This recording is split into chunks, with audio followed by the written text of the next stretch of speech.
Great. Hi, everyone. Thank you for joining our session today on assessing tropical forest carbon credits. My name is Brianna Lujan, and I'm a Senior Manager for Natural Climate Solutions at Environmental Defense Fund, and I'm honored to be today's moderator.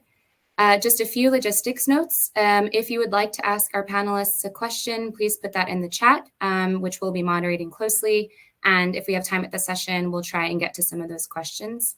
And also, this session will be recorded and I believe accessible 24 hours after the start of the event, so you can access that at a later time if you would like to. Before turning things over to our amazing speakers, I just wanted to provide a bit of context for our session. So the science is clear that halting the loss of tropical forests, which are the home and heritage of Indigenous peoples and local communities who have long been their stewards, is necessary for achieving Paris Agreement goals. But natural climate solutions, such as forest conservation, receive only 3% of global climate finance.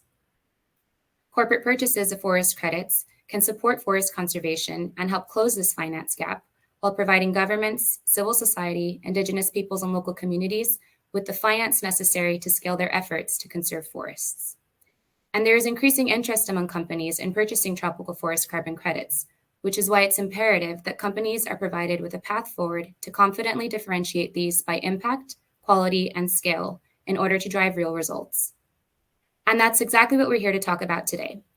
I'm joined by my esteemed colleagues, which you see on the screen, to discuss ways that companies can clearly identify and purchase high-quality credits that benefit the climate, people, and biodiversity, and the role that initiatives such as the Tropical Forest Credit Integrity Guide, or the TFCI, can play in this effort.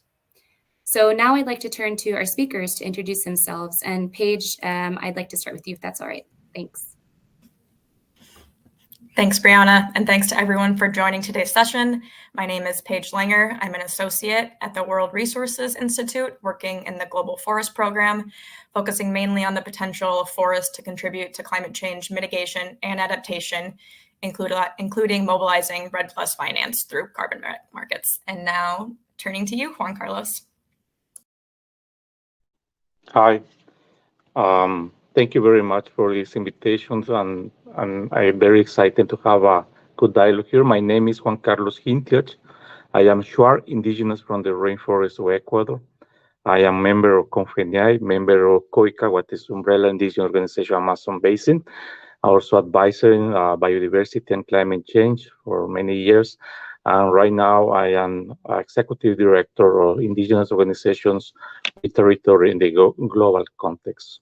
Thank you very much. Thanks so much, Juan Carlos. Simon? Yeah, thanks. Really appreciate the opportunity to join this panel. I think it's a really important and timely topic, so looking forward to the discussion.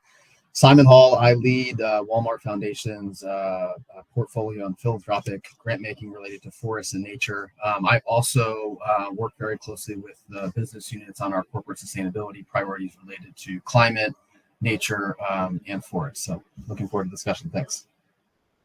Perfect. Thanks so much, everyone. So let's dive in. Juan Carlos, if it's all right, I'd like to start with you and would love to ask you, why is implementation guidance useful for companies? Why is it important for civil society groups to attempt to harmonize their views on quality and portfolio development?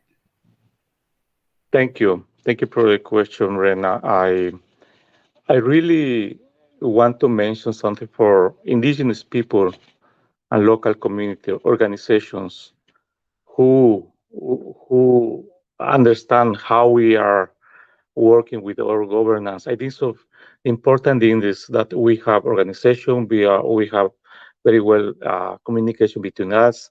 It's important because we need to understand in these processes, we have some protocols that we need to respect. These protocols like free, pre-informed consent. We need to have some kind of guidance.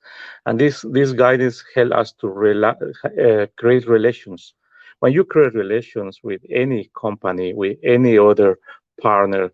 So this is the first step, and then you have you respect, you put your rights in the context, and then you begin to develop a next step of relationship. But important for us as indigenous people and local community, on behalf of organizations that we have territory, we have resources, we are very well organized, we have governance. So that governance means that we need to respect each other and follow with some guidance. This is important because, and then we can go to another level. As a part of civil society, indigenous people and civil society, other actors, we need to sit down and get together, not just to take the floor and put my concerns or put my opinion, but we need to respect and follow with some guidance for the both sides. Even indigenous people that we have our rights, so we want to tell to the companies or the partners, we want to work with these conditions, or we want to put this on the table. This helps us a lot to put clear roles and how we are going to communicate, how we are going to follow the agreements that we. This is important for us from the ground, one level, and the second level, and the national level, and then international arena. Also, we follow in this. We can communicate with many actors on in different arena. Thank you. Thanks so much, Juan Carlos. And yes, so important to make sure that the guidance that we're putting forward to companies and to other stakeholders really reflects kind of the viewpoints and perspectives of indigenous peoples and civil society to make sure we're kind of speaking as one. So Paige, I'd like to turn to you next, if that's okay, and ask you to tell us a little bit more about the Tropical Forest Credit Integrity Guide, which I mentioned in the introduction. Who was involved in the creation of it, and what are some of the steps outlined in the guide? Yeah, of course. Thanks, Brianna. So if you want to show the next slide, last year, the 8 organizations that you can see here on the screen, including COICA, came together to develop guidance for companies to help them differentiate their purchase of tropical forest carbon credits by impact, quality, and scale. As many of you probably know, the carbon market has exploded in the last couple of years. And so companies were really looking for, ways to figure out how they could, make a meaningful contribution to this work. And so these 8 organizations came together to, try to present a unified vision of what quality tropical forest carbon credits would look like. So in this past May, we published a set of recommendations for companies to consider. We focused on things like essential components of social and environmental integrity and how companies should be shifting demand towards credits originating from jurisdictional programs. So this was our first step in the process. So we published that in May. And then once we published it, we decided that there was more work to do, going from these recommendations to having something that's more actionable that companies could actually, take and use for their procurement. So we came back together, picked a few key issues that we could move more on, so companies would have that clear guidance on how to, generate those results on the ground, which is now what we're focusing on now. So if you want to move to the next slide, I can quickly go over some of the things that we're covering. So we developed a 4-step process to kind of help implement the recommendations that we developed in phase 1. So quickly going through some of these, step 1 is for companies to establish a vision for their portfolio of tropical forest carbon credits that reflects what the world needs. So this kind of means, prioritizing emissions reductions credits right now in the near term, and then turning to removals as global goals of halting deforestation and ecosystem loss are achieved by the Glasgow Declaration goal of 2030. So that's kind of the step 1, and figuring out what your portfolio should look like. Step 2 is companies should build their portfolio with purchases that drive demand for high quality jurisdictional scale credit, and we included some guidance there on what nesting of project scale credits looks like. Step 3 is for companies to conduct due diligence to ensure that the credits they are purchasing are of high quality. This includes some key aspects such as proper engagement with Indigenous peoples and local communities as partners in the process, equitable benefit sharing arrangements, credible baselines, non-permanence issues, and independent validation and verification. And then finally, step 4 is that companies should, be following up with some complementary actions and stay attuned to new developments as the voluntary carbon market space is rapidly evolving, and there's going to be a lot of movement in the next couple years on this. So that's a quick overview of what's going on with the TFCI guide. Perfect. Thanks so much. A lot to pack in, but thanks so much for walking us through those really helpful kind of steps and the overview of the entire process to date. Juan Carlos, I'd like to go back to you. So COICA was fundamental throughout this process that Paige just described, in ensuring that the guidance incorporated environmental and social integrity elements among other key kind of aspects. And I was hoping you could speak to COICA's engagement in this process and to some of those elements and why they're so important to supporting the goals and ambitions of Indigenous peoples. Thank you. I just want to emphasize that we as Indigenous people, we take, for many years, we do a lot of effort to organize ourselves. We have some principles. When we organize ourselves, that means that we have sort of demands, priority demands. That means that we need to secure our land. We have titles and asking in the context of the rights, but also that we need to present here is that we know we are securing our territory.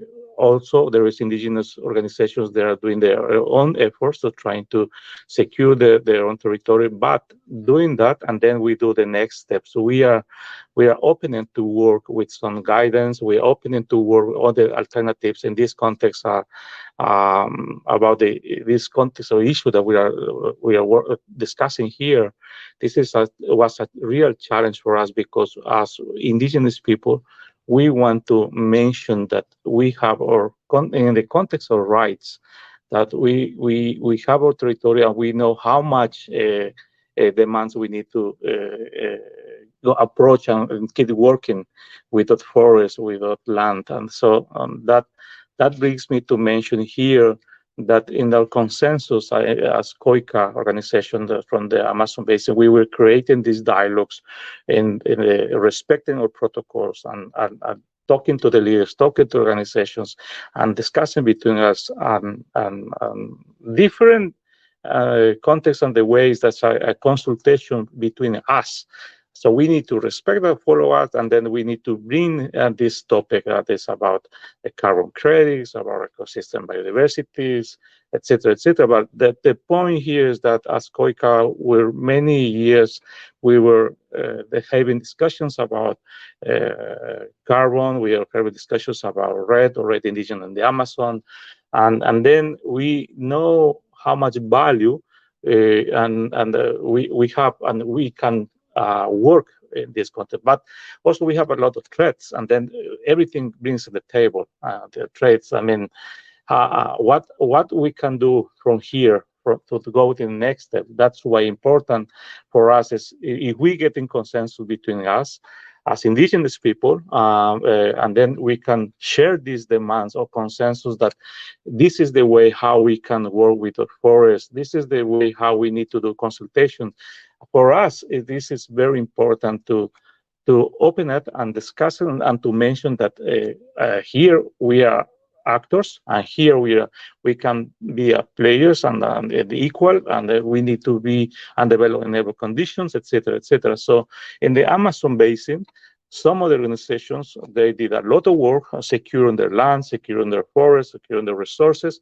So that brings me to mention that as Indigenous people and local communities at COICA, we were doing having these dialogues very deeply. So to go to get this approach and to transmit our experience from one country, from Ecuador, this dialogue, we visited another country, the Amazonian countries in Colombia and also in Peru.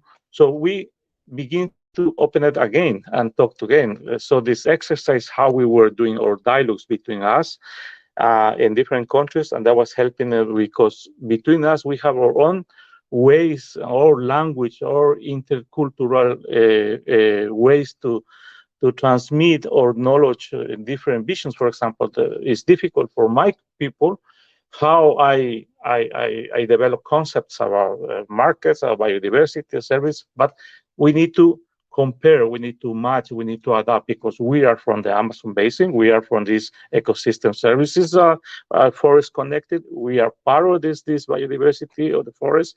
So that is very important to mention and reach the dialogue that we are having between us, and that the other part, the partners, the governments, the companies, they need to understand that we need our own processes. We need our own time of discussions.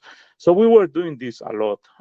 We began in Ecuador, and then we went to Peru, and then we went to Brazil. So this was a very rich and connected how they were thinking. I mean, what concerns they have it, and how they want to go to the next steps.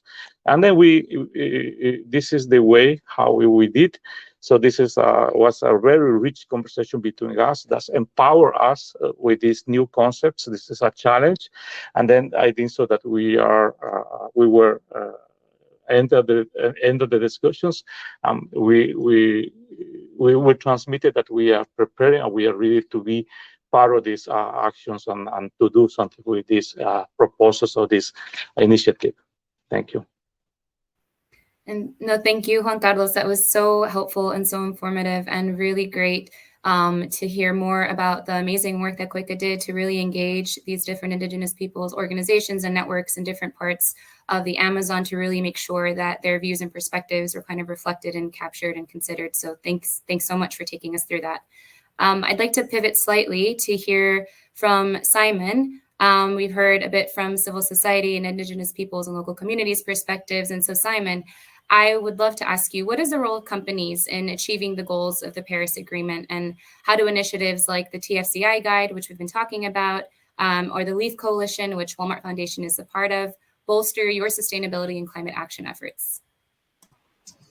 Yeah, thanks. It's a great question. I think there's so much work that we're doing in the climate and nature and community space that I could talk to, but there's a couple that are really central to this. And so one of them is a goal that Walmart and Walmart Foundation set a couple of years ago to help protect, manage, and restore 50 million acres of land and 1 million square miles of ocean. That nature goal builds on the corporate climate work we've been doing through Project Gigaton to avoid 1 billion tons of greenhouse gas emissions from entering the atmosphere. It builds on the corporate forest policy that we have to source deforestation and conversion-free products. And when I think about climate, nature, communities, business, forests tend to be at the center of a lot of that, both in terms of the challenges that some of those things face or pose for us, but also the opportunities to drive positive impact. So there's so many stacked benefits that are possible. And as you mentioned, where I think a lot of these things really start to come together nicely is the LEAF Coalition, which we joined last year, and really to help advance jurisdictional REDD+, which we see as an incredible opportunity to both advance our goals while also advancing benefits for nature and for people. And really the integration of those climate, nature, communities is really at the forefront of what we're looking to achieve. And for us, I think this is where sort of the TFCI comes into place and LEAF comes in. I think credibility and trust are bedrock values for us. And so having a high integrity standard was really, really important for us when we looked at the opportunity to join LEAF. And from my perspective, Art Trees, the standard that sort of underpins that, provides that high integrity standard for us to. But having said that, just because we have a high integrity standard in Art Trees or others that exist, doesn't necessarily mean that everything automatically falls into place, right? And so there's still work that needs to be done to ensure that the right safeguards are maintained, the benefits truly materialize as intended, both for nature and for communities. There's a lot of sort of devils in the detail in terms of how all of those mechanics and sort of the logistics around that. And we're in a relatively new space with jurisdictional REDD+ and landscape and jurisdictional approaches. And so this is, we're a little bit sort of building the airplane as we're flying. And so that also creates challenges in and of itself, but it is an exciting time because I think the unlock potential is so significant. And then coming to TFCI, I think this is where guidance, like practical, pragmatic, action-oriented guidance, I think can play a really helpful role. Like ourselves, like other leading companies we want to get things right, and having practical guidance on how to navigate some of these really complex, very challenging issues is both helpful and needed. And so when I look specifically at TFCI, I think there's a few things that like resonate with me. One, I think the recommendation on environmental and social safeguards, hugely important. I think the sort of shift towards jurisdictional programs with fully nested projects, I think is really positive and aligns really well with what we're doing. I think the prioritization approach around reducing threats to standing forests also really strong, really positive. For us, I like to sort of think about it as an and, like we can walk and chew gum at the same time. So can we also, for us, it's sort of a balance of the HFLD, non-HFLD. How do we sort of stop the hemorrhaging in terms of loss of forests, but also sort of, provide incentives for keeping existing standing forests standing. And so how can we sort of do both in a portfolio that's balanced and do that in an appropriate way? I'm just going to stop there, probably more than I can talk about, but I'm going to turn it back over to you, Brianna, and then we can, continue the conversation. Thanks. Thanks so much, Simon, and super, super helpful. And I hear you about the need to balance. It's kind of doing this and so, the climate change crisis cannot wait. So it's great to kind of maximize all the opportunities when we can. I want to pick up on one of the kind of themes that you touched on in terms of kind of social and environmental safeguards, and more specifically kind of how companies and Indigenous peoples can kind of interact more directly. And I wonder if I can ask you, Juan Carlos, to elaborate on that a little bit. In your view, kind of from the recommendations in the TFCI guide, what in your view would be most impactful? Thank you. I think so. It's a great opportunity in my own experience, and I mention to my brothers and sisters that we need to take some challenge, and that means some challenge that we need to also to look at open bridge for open transparent communication.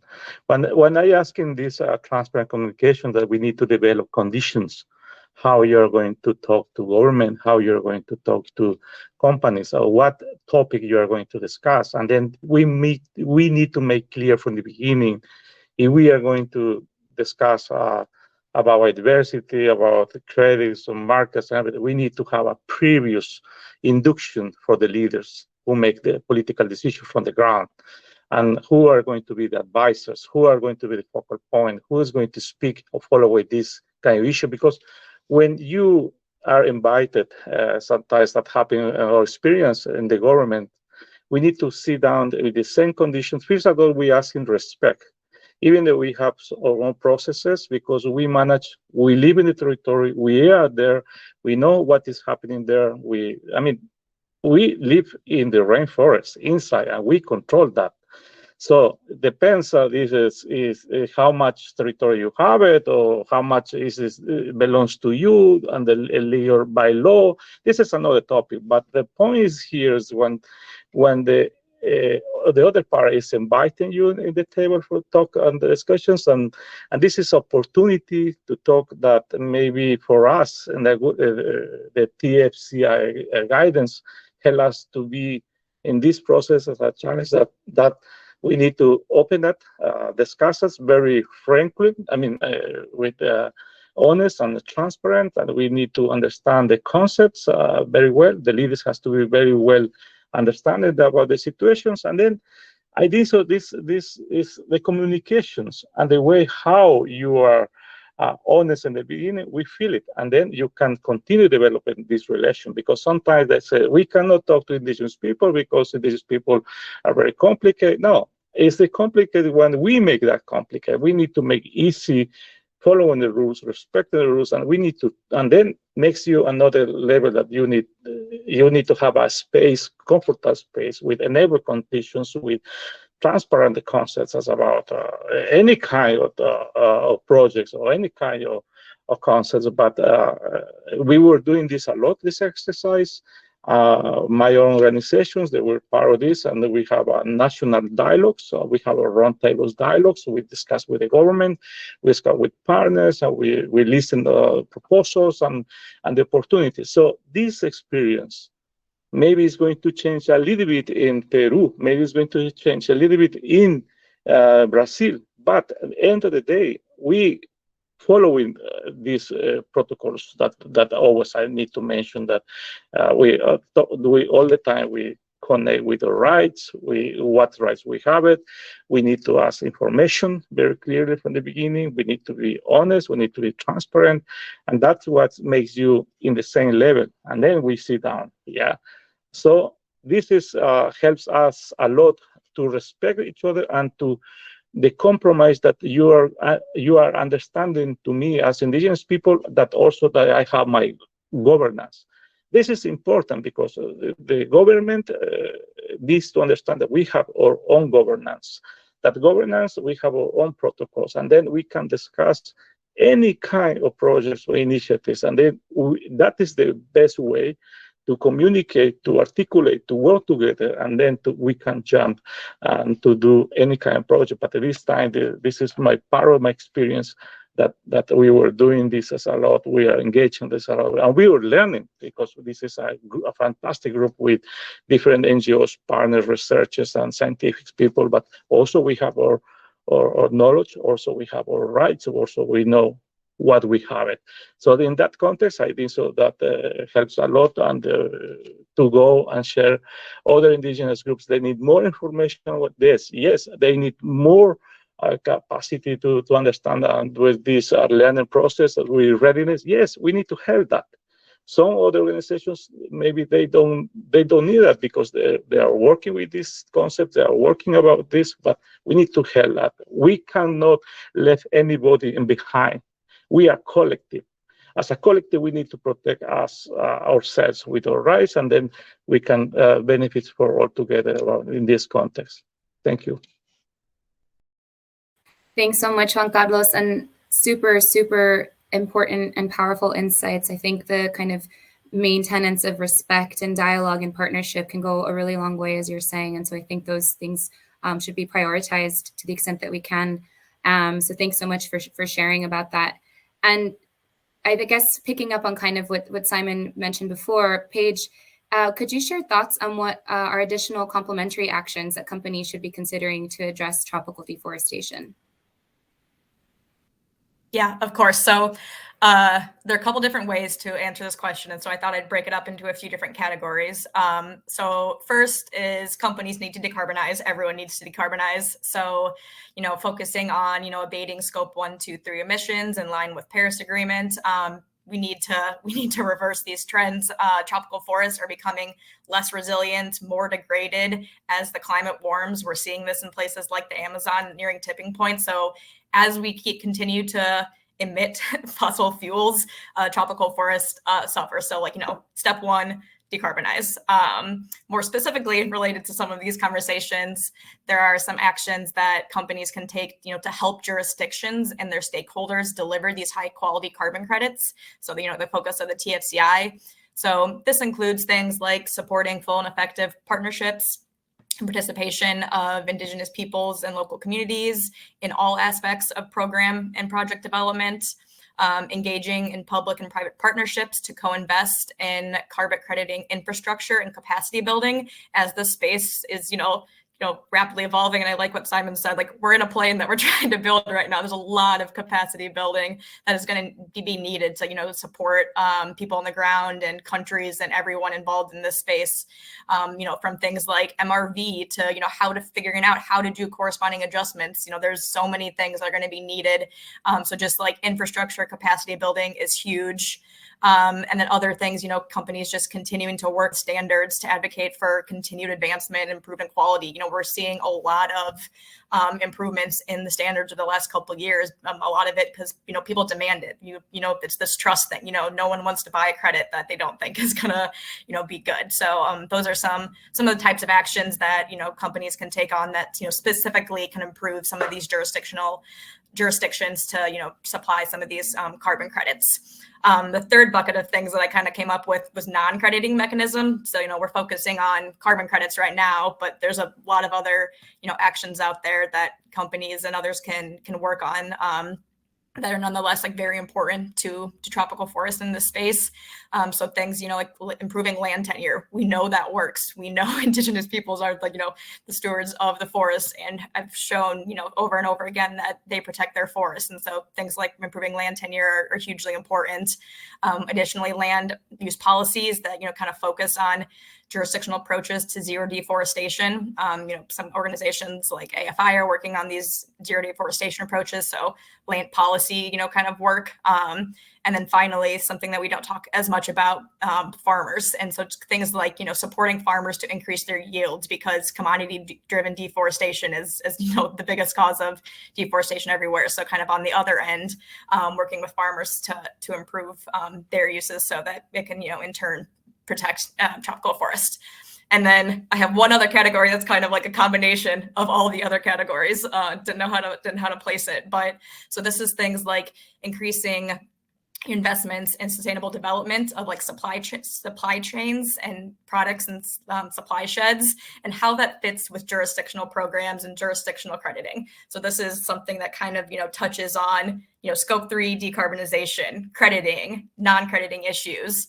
There's a lot of groups that are working on tangential things right now: GHG protocol, Science-Based Target Initiative, Accountability Framework, Tropical Forest Alliance, all have these jurisdictional approaches, but figuring out how corporate supply sheds and jurisdictional approaches to sourcing fits with jurisdictional red hasn't quite been figured out yet. So I think that's another thing that it'd be great to have like companies who are working in these spaces, help us figure out. So excited to have Simon here and talk about some of these things further. Thanks so much, Paige. And all of these are super helpful to kind of bear in mind, to extend the analogy, because we're building the plane as we're flying it. So every little bit helps. So Simon, back to you. You are that business audience that Paige is referring to. What do you need from civil society in order to take those complementary actions and go beyond your value chain mitigation targets?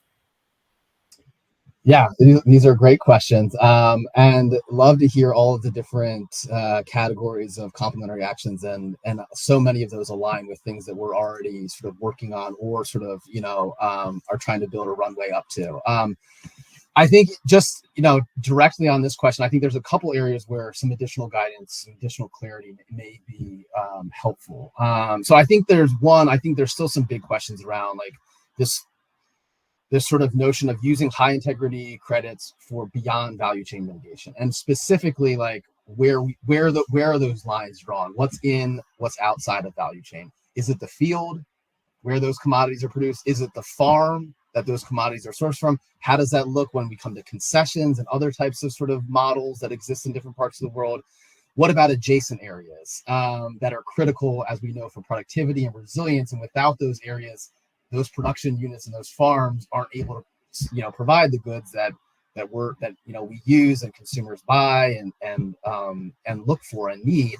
And so, there's some question marks around that. And ultimately, at the end of the day, I think what we should be informed by is what are the incentives that we're sort of creating through this guidance, and how does this actually lead to behavior change? And are we setting up perverse incentives where we're not sort of calibrating in the right way, and we're basically just going to sort of focus on sustainable management, which is important, but that largely centers around production units. And we certainly, in our nature goal and our work, recognize that conservation and restoration alongside sustainable management are sort of the three components that really need to be in place if we're going to be successful in our climate and nature endeavors.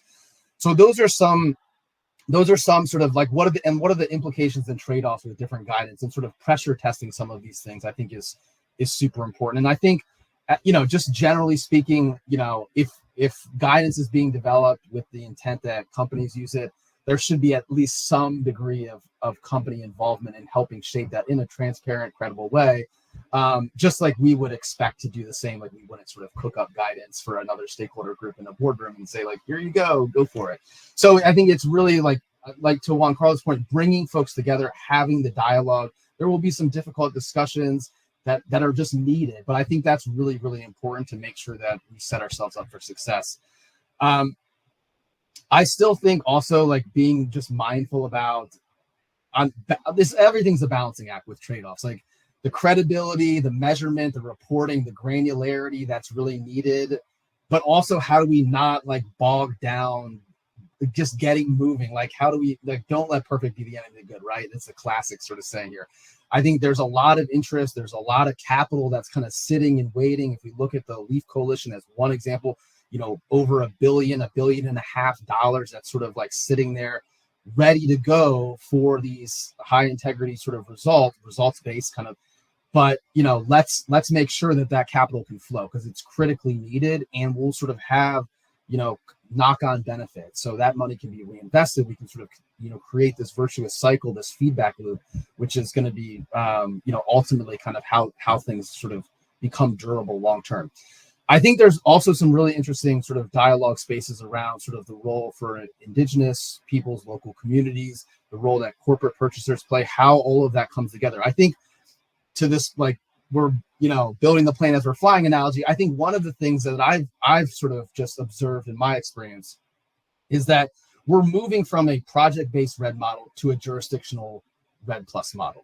And that has some growing pains associated with it, largely because, as the corporate or whoever sort of, the financier of that is a little bit further removed from that project on the ground. And so that is just one of the trade-offs that we face with the scale and level of capital that's the promise of these JRED plus, right? So we get to scale, we get way more capital, we get way more impact, we get way more inclusive community stakeholder benefits, but we lose some of that direct closeness to the actual implementation of what's happening on the ground. And so figuring out in the context of that, so we maintain the promise of the efficiency, the scale, and the level of impact that is there with JRED, but how do we also not lose some of that connectivity, trust, cohesion amongst stakeholders? That's just a natural tension point that exists as sort of things scale and move in the direction that they're moving. And I think it is a good direction, but we have to be careful about how we figure those types of things out, and meeting folks where they are and sort of coming together, because I think we would likely agree on like 80% of things. So let's try to focus on what we can agree on and move that sort of agenda forward. And so, yeah, I think those are some of the things that I would sort of point to in terms of like where some additional guidance, additional conversation would be welcomed. Thanks. We've got our work cut out for us. No, thank you so much, Simon. Super, super helpful in giving us kind of a steer on what would be most impactful from kind of a company like Walmart Foundation's eyes. So thanks so much for sharing that. Paige, are you still? Oh, sorry. I don't know if we lost Paige. Anyway, I'll continue. So thank you so much to the panelists for sharing their perspectives on all of these really hopefully helpful questions. We're now at the time when we have some time for open Q&A, and I'm not sure we have received any questions in the chat, but if the audience members would like to raise any questions, please do so now, and we'll use the remaining time we have to get to those. I want to see if Paige is still on. I'm not sure if she is, but maybe in the meantime, Juan Carlos, if I can ask you, kind of taking a step back a little bit. Oh, hey, Paige. So maybe this is a question for like Juan Carlos and for Paige, kind of what you all view as the importance of the Tropical Forest Credit Integrity Guide in the context of all that's going on in the voluntary carbon market and all of this interest that we've talked about so far. Like, how do you see the role of the TFCI guide and how can it be impactful? Yeah, I really would like to say here that for us, as for indigenous people and local community organizations, we have our own dynamic, and we ask sometimes patient, because sometimes it's like we don't understand each other. I mean, what the indigenous people needed, but if we sit down, we can clearly present you. We have very well organized portfolio. We have very well organized plans of life, and we need to develop this. So following what you are telling us, and that is why COICA always trying to get much and work with this challenge and high level discussions like this, right? And because many of my leaders, and they say, yes, now is opportunity that maybe we need to do the next steps. What we did first, we have this process that we were working a lot about red indigenous in the Amazon, and then we have our partners there, and then we have our learning process. And this is a readiness process, and then learning process that helps a lot. So that means that we cannot separate. We cannot just think about carbon.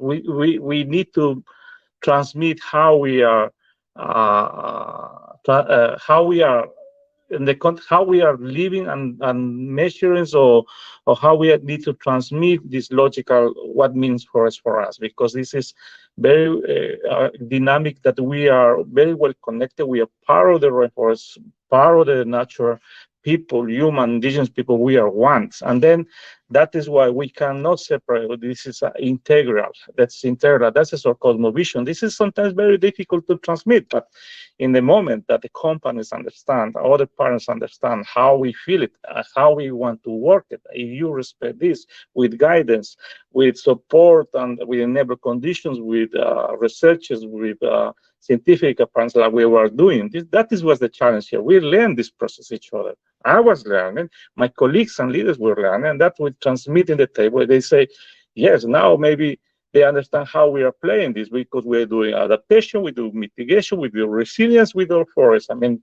everything, but integral, intercultural, because we need to translate this language in other language, other visions, and we need to connect that. This is important. And finally, if we develop this with this group that we were doing, develop this, the guidance of TFCI. So the next challenge is, for example, right now, there's a company that we are talking here, and this is the step, the relation, and then he can also transmit to other partners company and say, yeah, indigenous people, yeah, we talk to them, we learn each other, they listen, they have proposals, and then not only complaints, they have proposals, and they're ready to go forward, to go ahead. So this is the learning process. So the value, how you understand what we have it in our resource, we live in there, we have proposals, and then we can do numbers, we can do percentage, but we need to be transparent in respecting our rights. That's what I always said from the beginning. If you are going to listen to me, but we need to respect, even if we don't know, agree, but that is the momentum that to create this relation, a good relation to go forward. Thank you. And I can just quickly follow up on this perfectly. So there's a lot of initiatives and things going on in the voluntary carbon market space right now. So I kind of divide them into supply and demand side, issues. So on the demand side, you have initiatives like the Voluntary Carbon Market Integrity Initiative, VCMI, and SBTI's, forthcoming Beyond Value Chain Mitigation, BVCM guidance. So those are kind of focusing on what companies need to do in order to be able to purchase credits. And then you have on the supply side, ICVCM, Integrity Council for Voluntary Carbon Markets, focusing on supply side integrity. So what makes a high quality credit in general. And then you have us, TFCI, kind of as a subset of supply, focusing specifically on tropical forest credits, which we think is a very important type of credit that, initiatives like ICVCM need to get right. And so, it's kind of feeding into those processes. And as Juan Carlos said, it's hugely important for us 8 organizations, including, COICA with their vast network, to, it's a strong voice to, try to submit something to ICVCM to have some influence there. So I think, something that TFCI has been, good at is bringing together, one unified voice. And as everyone said, we agreed a lot, so it's pretty good, but it's getting those last little details together that we can then put forward a strong front to ICVCM as they're developing their criteria. So that's kind of how I see our role in a lot of this processes. Thanks so much. That was so helpful, Juan Carlos and Paige, to kind of provide a bit of context for where this TFCI guide that we're talking about fits within the broader landscape, a very crowded, broad landscape. So thank you so much for sharing those thoughts. So we've only got about 2 minutes left. So instead of asking another question and having to cut somebody off, we'll just stop here. And I want to just say thank you so much to our panelists today. You all were wonderful, really enjoyed hearing your perspectives, and I hope the audience did as well. And to the audience, thank you so much for joining. I just want to say a few quick things. So one, you can access the TFCI guide at the link shown here. And if you have any questions, so media inquiries or questions about the guidance, you can email us at these addresses here. And also just a reminder that this session has been recorded, so you'll be able to go back and see these links again if you would like. And then I was told by the organizers that there is a link to a survey that you can take after the session somewhere on the right-hand side of your screen, I believe. So I'll just leave it at that instead of confusing people with wrong instructions on how to access the survey, but I believe it is on the right side of the page. So with that, would love to kind of close the session and thank you all again, and hope you have a wonderful rest of your day. Thanks for joining us. Thank you. Thanks all. Thank you. Pleasure. Bye.